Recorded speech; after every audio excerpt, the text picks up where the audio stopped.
Good evening. আমি জয়দীপ মণ্ডল, গোবরডাঙ্গা নির্ভয়া ক্রমাগা অ্যাসোসিয়েশনের মুখ্য প্রশিক্ষক এবং ফাউন্ডার।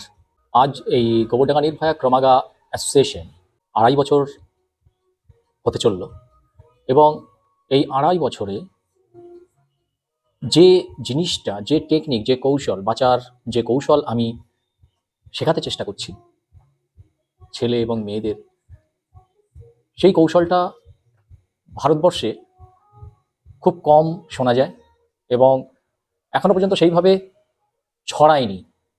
সেই কৌশলের নামটা আমি আগে বলি। এর নাম হচ্ছে ক্রাব মাগা। এটি একটি ইসরায়েলি ভাষা, হয়তো আপনাদের বুঝতে অসুবিধা হচ্ছে। ক্রাব মাগা। আমার আজকের এই ভিডিও করার মেন উদ্দেশ্য হচ্ছে এই ক্রামাগাটা সম্পর্কে আমি আজ সকলকে জানাতে চাই। এই ক্রামাগা কি, কোথা থেকে এসেছে, এর হিস্ট্রি, ইতিহাস কি, এবং এই ক্রামাগা বাকি যে আত্মরক্ষা কৌশলগুলো আছে তার মধ্যে ডিফারেন্স কি। কারণ এই 2.5 বছরে আমার কাছে বহু প্রশ্ন এসছে, বহু ফোন এসছে, ফোন কলের মাধ্যমে আমাকে জিজ্ঞাসা করা হচ্ছে যে এই ক্রামাগা শিখে কি অলিম্পিকে যেতে পারবে, বা এটা কি কোনো খেলা, এখানে কি বেল্ট আছে, এখানে কি সার্টিফিকেট আছে, এখানে কি মেডেলস আছে, এটা কি কম্পিটিশন হয়। এবং রিসেন্টলি আজকে একটা হোয়াটসঅ্যাপ মেসেজ দেখলাম, সেখানে লিখে আমাকে জিজ্ঞাসা করা হচ্ছে যে এই টেকনিকটা আমি শিখতে চাই, কিন্তু তার আগে আমি এটা ট্রায়াল নিতে চাই।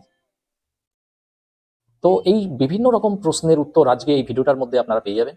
আর আমি আশা করব যারা এই ভিডিও দেখছেন বা ভবিষ্যতে দেখবেন, তাদের মধ্যে এই ক্রামাগা জিনিসটা ক্লিয়ার হয়ে যাবে, পরিষ্কার হয়ে যাবে।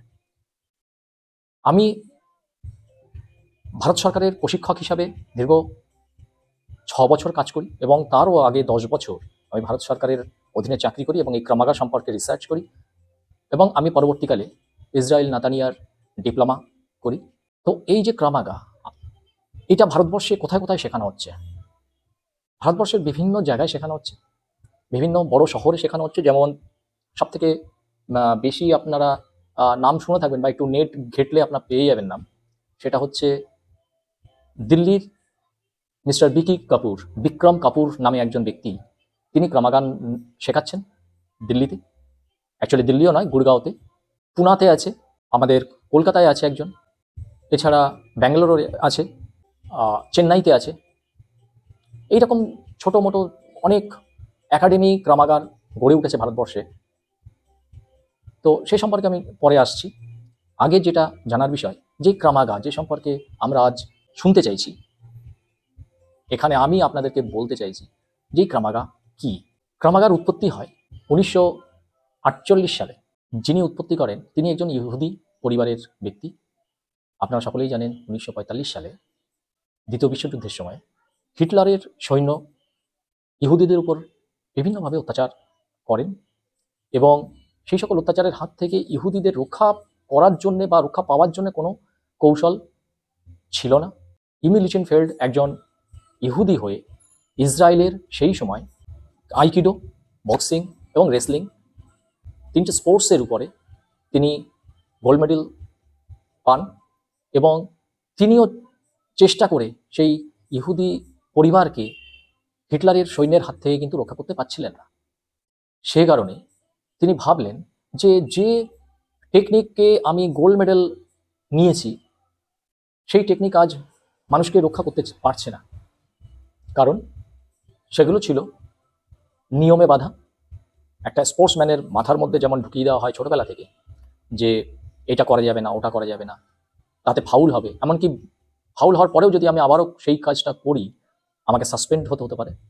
তো সেই ভয়টা ঢুকিয়ে দেওয়া হয়, ফলে তারা কিন্তু সেই রুলসের বাইরে গিয়ে কোনো কাজ তারা করতে পারে না। ফলে স্পোর্টসে কখনো শেখায় না যে একটা মানুষের জীবন নিয়ে নেওয়া বা গুরুতর জখম করা। সেই জন্যে যারা এই সকল স্পোর্টসের মধ্যে আছেন তারা কখনোই একটা মানুষকে মেরে ফেলতে পারবে না, বা একটা মানুষকে নিজের রক্ষা করার তাগিদে আঘাত হানতে পারবে না। সে কারণে সেই সময় মিস্টার ইমরিচ লিচেনফেল্ড তিনি চেষ্টা করেন একটা নতুন টেকনিক আবিষ্কার করতে, যে টেকনিকটা ইহুদি মা বোনেদেরকে হিটলারের সৈন্যদের হাত থেকে রেহাই করতে পারে। তখন উনি 4-5 জন যারা martial art kung fu, taekwondo, aikido, judo, boxing, wrestling expert, তাদেরকে একত্রিত করে একটি টিম গঠন করেন এবং সেই টিম দীর্ঘ 6 বছর রিসার্চ করার পরে গিয়ে একটা টেকনিক আবিষ্কার করলেন। যে টেকনিক, এবং এখানে বলে রাখি, যে টেকনিকগুলো তিনি নিয়েছিলেন, ওই টিম বিভিন্ন যে বিভাগ আছে, মার্শাল আর্ট, তাইকোন্ডো, কুম্ফু, এই সকল যে সকল বিভাগগুলো আছে, জুডো, বক্সিং, রেসলিং, সব বিভাগগুলো থেকে মারাত্মক যে অ্যাকশন, সেই অ্যাকশনগুলোকে কালেক্ট করে একটা টেকনিক আবিষ্কার করেন। এবং সেই টেকনিকের নাম তো সেই সময় কিছু দেওয়া সম্ভব হয়নি, এবং হেনরি লিচেনফেল্ড সেই সময় মা বোনেদের শেখান, প্রতিটা ইহুদি পরিবারের মধ্যে সেই টেকনিক ছড়িয়ে দেওয়া হয়।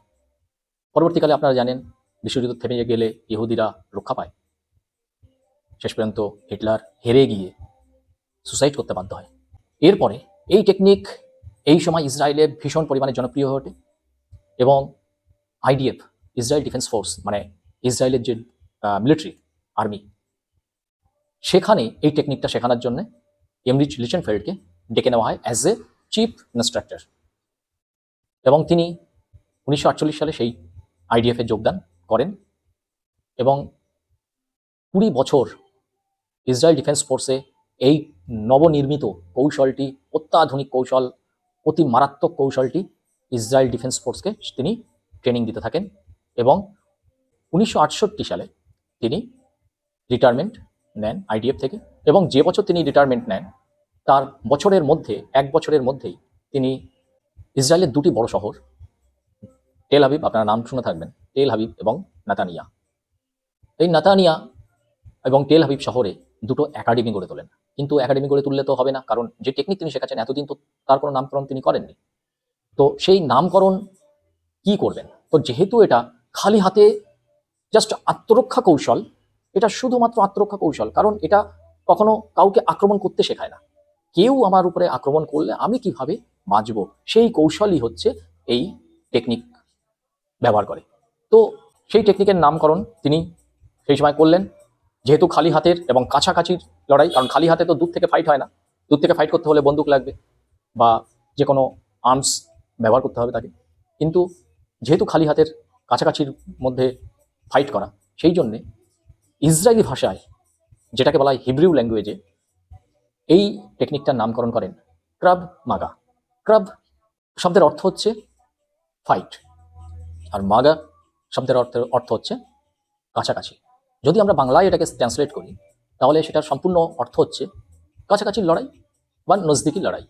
তো ক্রামাগা একাডেমি গঠন করার পর সারা ইসরায়েল এবং সারা বিশ্বে ধীরে ধীরে ছড়িয়ে পড়তে থাকে এই কৌশল, কারণ এই কৌশল ভীষণ মারাত্মক। আত্মরক্ষা কৌশল বলতেই ক্রামাগা, এর বাইরে কোনো কৌশল হতে পারে না। সারা বিশ্ব দেখছে যে ইসরায়েল কত ডেভেলপ করছে দিনে দিনে, এবং ইসরায়েল সহ আজ বিশ্বের 52টি কান্ট্রি আছে, 52টি দেশ আছে, যে দেশগুলিতে এই কৌশল, এই ক্রাভ মাগা স্কুলে স্কুলে কম্পালসারি সাবজেক্ট হিসাবে ব্যবহার হচ্ছে। তাহলে এটা বোঝা যাচ্ছে যে কত দ্রুত এই জিনিসটি, এই কৌশলটি ছড়িয়ে পড়েছে সারা বিশ্বে। কিন্তু ভারতবর্ষে একটু লেট হলেও এন্ট্রি করেছে, ক্রমাগা এসে গেছে ভারতবর্ষে, এবং 2008 সালে সরকারিভাবে ভারতবর্ষে নিয়ে আসা হয় যে সংস্থা নিয়ে এসেছেন, সেই সংস্থার নাম হচ্ছে স্পেশাল প্রোটেকশন গ্রুপ, যারা আপনারা জানেন প্রধানমন্ত্রীর দেহরক্ষী যারা, তাদেরকেই শেখানো হয় এই ক্রাভ মাগা। কারণ আমাদের দেশের প্রধানমন্ত্রী, আমাদের দেশের রাজা, উনি বাঁচলে দেশ বাঁচবে। সে কারণে এই মারাত্মক, এই অত্যাধুনিক কৌশলটি এসপিজি ইসরায়েল থেকে অ্যাডপ্ট করে। আমি সেই 2008 সালে এসপিজিতে থাকার সুবাদে প্রথম ক্রামাগা শিখি, এবং আমি ডে বাই ডে এটাতে প্র্যাকটিসের মাধ্যমে, কঠোর পরিশ্রমের মাধ্যমে আয়ত্ত করি। পরবর্তীকালে ইসরায়েল থেকে ডিপ্লোমা করি। আজ 2022 সাল, আমি অ্যাজ এ ট্রেনার পদ থেকে রিটায়ারমেন্ট লাইফে চলে আসি, এবং রিটায়ারমেন্ট হওয়ার পর আমি ভাবি যে জিনিসটি, যে আত্মরক্ষা কৌশল, এই যে এত নির্ভয়া, এত অভয়া, নির্ভয়া অভয়া তো ফ্ল্যাশ আউট হচ্ছে, বাইরে ছড়িয়ে পড়েছে বলে আজ মানুষ জানতে পারছে কত নির্ভয়া, কত অভয়া ঘরের দেওয়ালের মধ্যে বন্দি থেকে গেছে, লাজ লজ্জার ভয়ে, পারিপার্শ্বিক প্রেশারে বা কারো শাসনে। আমরা ফ্লাশ আউট করতে পারি না, আমরা বলতে পারি না, আমরা কোর্টে যেতে পারি না, আমরা পুলিশ থানা পর্যন্ত যেতে পারি না। আজ দেশের পরিস্থিতি যা, আমি মনে করি প্রতিটি ঘরে ঘরে, বিশেষ করে মহিলারা, এই ক্রামাগা শেখা অতি আবশ্যক হয়ে উঠেছে। আজ 400 বছর ধরে ক্যারাটে বা মার্শাল আর্ট পৃথিবীর বুকের চলে এসছে, কিন্তু এই মার্শাল আর্ট, আমি শুরুতেই বলেছি, কিছু রুলস ফলো করে। যে রুলস একটা বাচ্চাকে মাথায় ঢুকিয়ে দেওয়া হয়, ভেনারেবল অর্গ্যানস, হিউম্যান বডিতে যে সকল ভেনারেবল অর্গ্যানস আছে, গুরুত্বপূর্ণ অঙ্গগুলি রয়েছে, সেই অঙ্গগুলিতে কিন্তু হিট করলে ফাউল হয়। কিন্তু ক্রামাগা কিন্তু কোনো স্পোর্টস নয়, ফলে এখানে কোনো রুলস নেই, এখানে শুধু বাঁচার লড়াই। যদি প্রকৃত বাঁচতে শিখতে হয়, ক্রামাগা অবশ্যই শিখতে হবে। যদি আপনার বাড়ি মেয়ে থাকে, আপনার মেয়ে থাকে, আপনার বোন থাকে, আপনার মা থাকে, আপনার ভাই, যে কেউ এটাকে শিখতে পারে এবং নিজের জীবনকে ভবিষ্যতের জন্য সুরক্ষিত করতে পারে। তবে একটা কথা আমি বলে দিই, এই ক্রামাগা শিখতে কিন্তু কোনো বয়স সীমা নেই, এটা সব থেকে বেশি বড় ব্যাপার। কারণ এই ক্রামাগা টেকনিক শেখার জন্যে কারোর পা মাথা পর্যন্ত তোলার প্রয়োজন হয় না। আমাদের যে ভেনারেবল অর্গ্যানস, আমাদের যে প্রাইভেট পার্ট, সেখানে স্ট্রাইক করলেই আমাদের সকল শক্তি বেরিয়ে আসে। আমাদের প্রধান উদ্দেশ্যই থাকে আমাদের প্রাইভেট পার্টগুলোকে ডিস্ট্রয় করা, হিউম্যান বডির ভেনারেবল অর্গ্যানসগুলোকে ডিস্ট্রয় করা। আমাদের যে টার্গেট, প্রাইমারি টার্গেট এবং সেকেন্ডারি টার্গেট, এই দুই ভাগে ভাগ করে নেওয়া হয়েছে। প্রাইমারি যে টার্গেট, মানব শরীরের যে অঙ্গ আমরা চাইলেও শক্ত করতে পারি না, সেগুলো হচ্ছে আমাদের প্রাইমারি টার্গেট। আর সেকেন্ডারি টার্গেট, আমাদের মানব শরীরের প্রতিটি জয়েন্টস, আমাদের কিডনি, আমাদের বুকের বাঁ পাশের যে অর্গ্যানসগুলো আছে, এরিয়াটাই আমাদের সেকেন্ডারি টার্গেটের মধ্যে পড়ে। আর কোনগুলো টার্গেট আমরা মারতে চাই না, যেগুলো আমাদের শেখানো হয় না মারতে, যে অঙ্গে মেরে আমাদের এনিমিকে আমরা ধরাশায়ী করতে পারবো না, সেই অঙ্গে আমরা কখনোই হিট করতে শেখাই না। যেমন big muscles of human body, মানব শরীরের যে সকল বিগ মাসলস আছে, যেমন থাইয়ের পিছন দিকের muscles, hip muscles and back muscles, shoulder muscles, এই মাসলসগুলোতে কিন্তু কখনোই আমরা হিট করতে শেখাই না। সুতরাং আপনারা বুঝতে পারছেন ক্রামাগা কতটা বিপজ্জনক কৌশল, যে কৌশল আপনাকে ভবিষ্যতের সুরক্ষা দেবে। যেহেতু আমাদের এটা শিখতে গেলে আমাদের ন্যাচারাল বডি ইনস্টিংক্ট, স্বাভাবিক শরীরের যে প্রকৃতি, তার মাধ্যমেই আমরা ক্রামাগা শিখতে পারি। সে কারণেই এখানে কিন্তু আমাদের কোনো বয়স নির্ধারিত নেই। 8 থেকে 80 যে কেউ এখানে শিখতে পারে। অলরেডি আমার এই 2.5 বছরে আমি এমন কিছু স্টুডেন্ট পেয়েছি যারা বড় বড় পদে চাকরি করছেন, এবং এমন কিছু মহিলা পেয়েছি যাদের বয়স অ্যাবভ 35। আমার কাছে আছে 8 বছর থেকে 52 বছরের স্টুডেন্ট। এই বয়স নিয়ে প্রথমত এখানে আসছেন শরীরের ব্যথা নিয়ে, যাদের 35-এর উপরে বয়স হয়ে গেছে, তাদের শরীরে বিভিন্ন রকম ব্যথা থেকে থাকে, তো আসছে ব্যথা নিয়ে, এবং 1 মাসের মধ্যেই তাদের মুখ থেকে বলতে শুনছি যে আমার এতদিন ডক্টর দেখিয়ে ব্যথা কমাতে পারিনি, আজ আমি পুরোপুরি সুস্থ। ফিজিক্যাল ফিটনেস ট্রেনিং এখানে দেওয়া হয়, কার্ডিও করানো হয়, মাসলস বিল্ড করানো হয়, মাসলস পাওয়ার বাড়ানো হয়, এবং যোগাসনের মাধ্যমে, কুলিং ডাউন এক্সারসাইজের মাধ্যমে ফ্লেক্সিবিলিটি তৈরি করা হয়, কন্ডিশনিং এক্সারসাইজের মাধ্যমে বডি মাসলস স্ট্রেচিং করানো হয়। সুতরাং একটা মানুষকে বেঁচে থাকার উদ্দেশ্যে, সুস্থ সবল থাকার উদ্দেশ্যে তারা এখানে আসে, এবং এখানে এসে তারা পজিটিভ ওয়েতে মুভ করেন, সাথে সাথে সেলফ ডিফেন্স, আত্মরক্ষা কৌশলও শিখছেন।